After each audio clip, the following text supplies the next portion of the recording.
Bonjour à tous, donc bienvenue dans ce premier cours qui donc commence à achever les notions qu'on n'a pas vues sur la notion d'espace vectoriel. Donc en fait le but de la vidéo est la suivante, vous présenter la définition générale de base dans un espace vectoriel grand E et vous voir qu'en fait on retrouve les définitions qu'on a déjà rencontrées sur la notion de base dans le plan ou dans l'espace. Voilà. Alors pour accompagner ce tuto, je vous propose un petit peu de musique relaxante et classe, comme les maths. Voilà. Ou pas.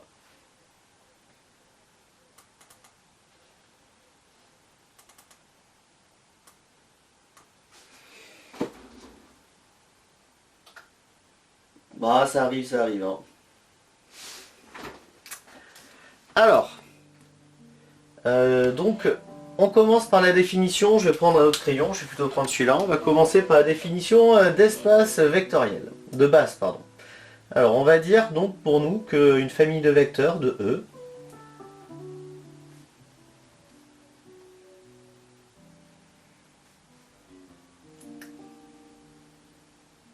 donc les vecteurs appartiennent à E, eh bien ça veut juste dire par définition,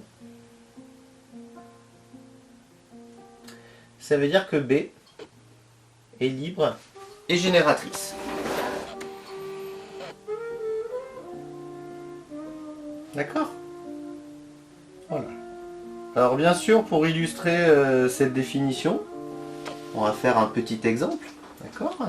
L'exemple que l'on va considérer va être inspiré de la géométrie.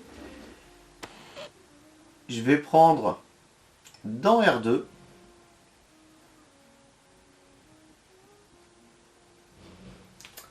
eh bien je vais prendre la base B de vecteurs 1, 0 et 0, 1. D'accord? Donc ça c'est l'élément que je vais appeler U1. Et ça c'est l'élément que je vais appeler U2. D'accord? Voilà, et donc ça il faut que je montre que c'est une famille libre et génératrice. Ben, la liberté se fait assez bien.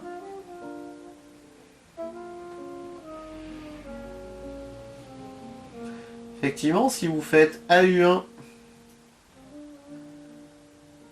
plus BU2 égale vecteur nul. Ah, Sylvain Luc. Grand guitariste. Voilà, donc on obtient cette relation. Et en fait, bah oui, on voit assez bien ce qui se passe en fait. C'est lorsqu'on calcule ça plus ça, ben on obtient le vecteur de composante AB. Et donc effectivement, pour que le vecteur de composante AB soit égal au vecteur nul, eh bien nous n'avons pas d'autre choix qu'avoir A et B tous deux égaux à 0. Donc ça prouve la liberté. Si on a une combinaison linéaire qui donne le vecteur nul, nécessairement, j'ai même prouvé l'équivalence, eh bien on a tout le monde qui vaut 0. Voilà pour la liberté. Alors maintenant, pour montrer que la famille B est une famille génératrice, eh bien ce qu'il faut que je montre, c'est que vect de U1, U2 est égal à R carré. Alors bien évidemment, il y a une première inclusion qui est évidente, qui est la suivante.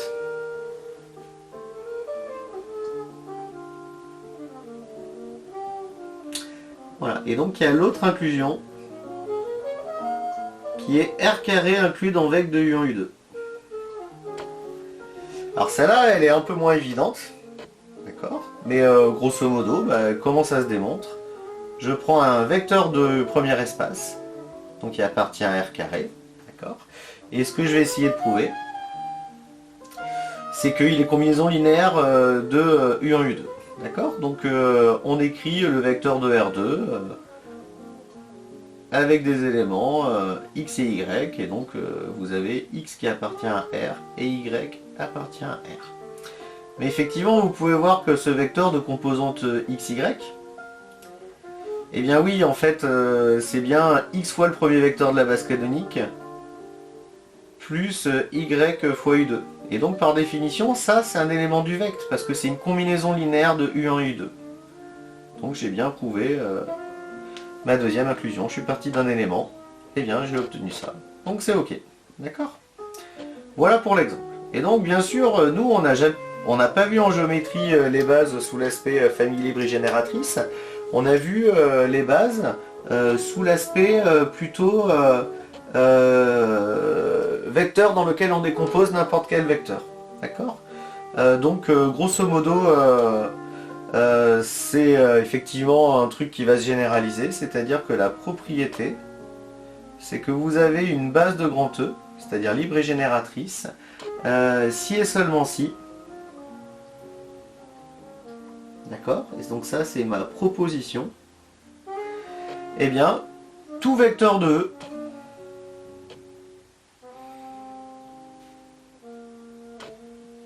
alors, je vais l'écrire en français.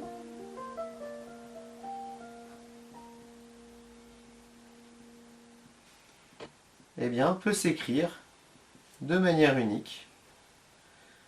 Alors, je vais l'écrire plutôt comme ça. Sous la forme lambda_k.uk. Voilà. Et en fait, donc j'ai l'existence de la décomposition et on a l'unicité. D'accord? Là, vous avez la partie existence de la décomposition.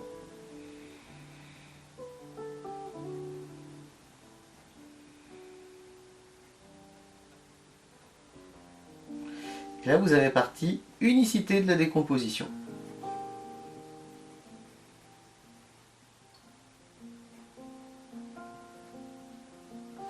Voilà.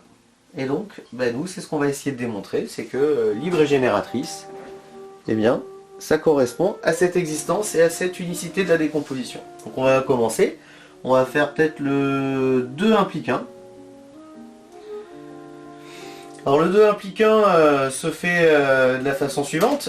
On veut montrer que B est une base de E, sachant qu'on a ça qui est vérifié. Donc on va commencer par montrer que B est génératrice.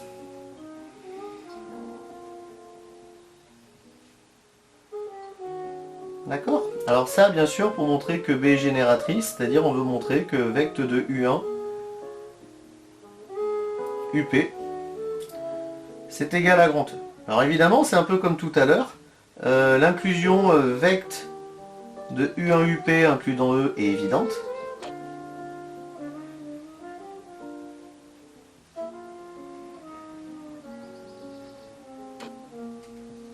D'accord? Et pour montrer E inclus dans vecte de U1 UP, eh bien, ce que je vais faire, c'est que je vais prendre un vecteur de E.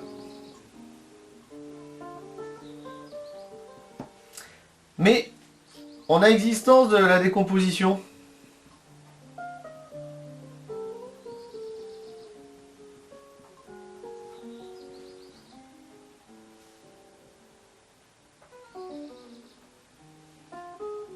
Donc je vais pouvoir écrire U sous la forme lambda_k.uk.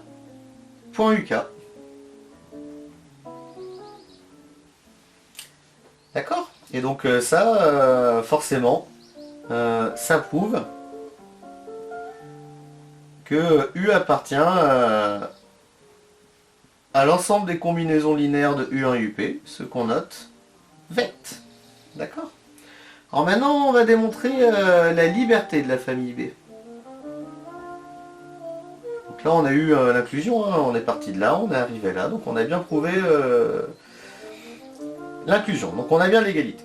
Donc pour démontrer la liberté, je vous rappelle comment on commence, c'est systématique. Je veux prendre P scalaire, qui me donne en combinaison linéaire le vecteur nul. D'accord?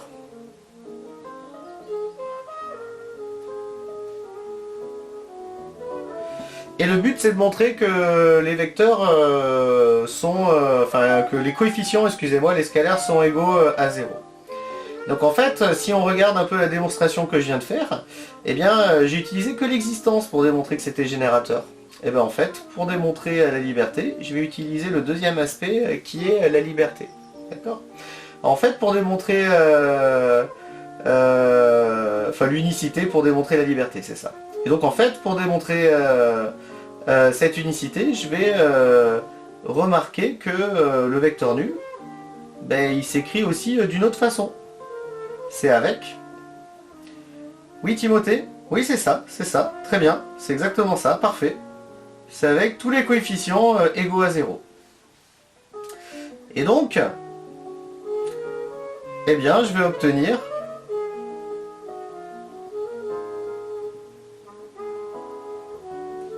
obtenir ceci.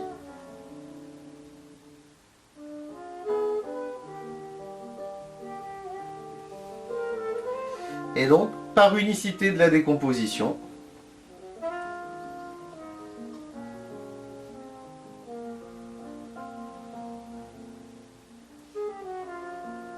eh bien, on en déduit pour tout cas appartenant à un P, lambda K égale à 0. Tout ça doit être la même chose parce qu'on a deux mêmes décompositions, on a unicité, donc les coefficients doivent être les mêmes. Ce qui fait qu'ils sont égaux à 0, et donc ça démontre la première implication. J'ai montré 2i implique petit i. D'accord? Voilà. Et donc maintenant, ben, qu'est-ce qu'il faut faire? Il faut faire dans le sens inverse, d'accord? Il faut démontrer que petit i implique 2i, d'accord? Donc ça veut dire que par hypothèse, la famille de vecteurs B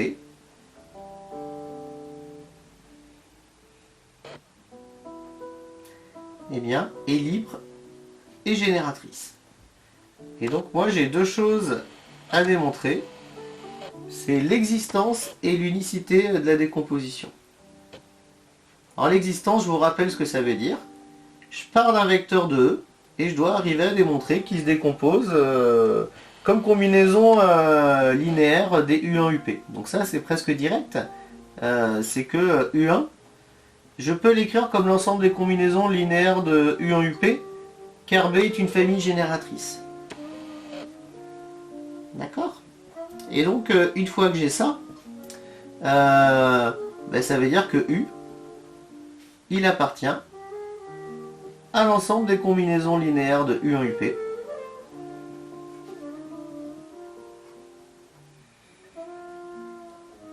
Voilà, c'est-à-dire que il va exister des scalaires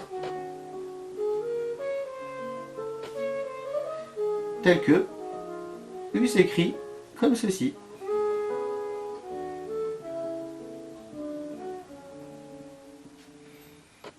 Et ça, ça prouve l'existence. Voilà. D'accord? Alors maintenant, on va prouver l'unicité. Et donc, pour prouver l'unicité de la décomposition, eh bien, on part d'un vecteur de grand E qui va vérifier les choses suivantes.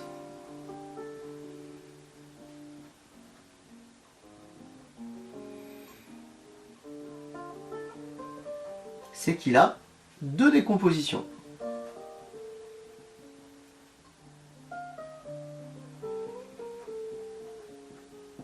Voilà.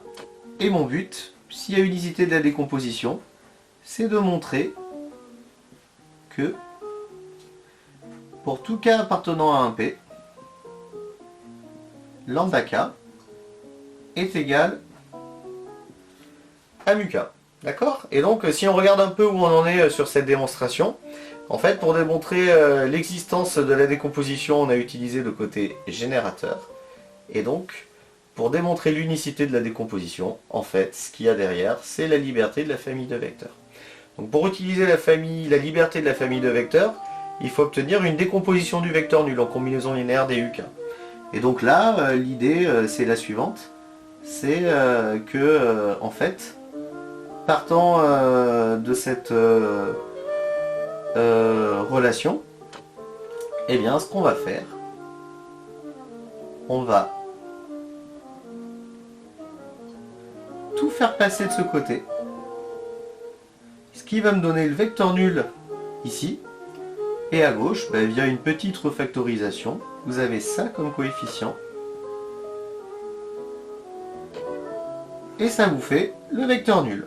Et donc on a une décomposition qui donne le vecteur nul, mais puisque la famille est libre, eh bien on en déduit que nécessairement les coefficients sont égaux à 0. Et si les coefficients sont égaux à 0,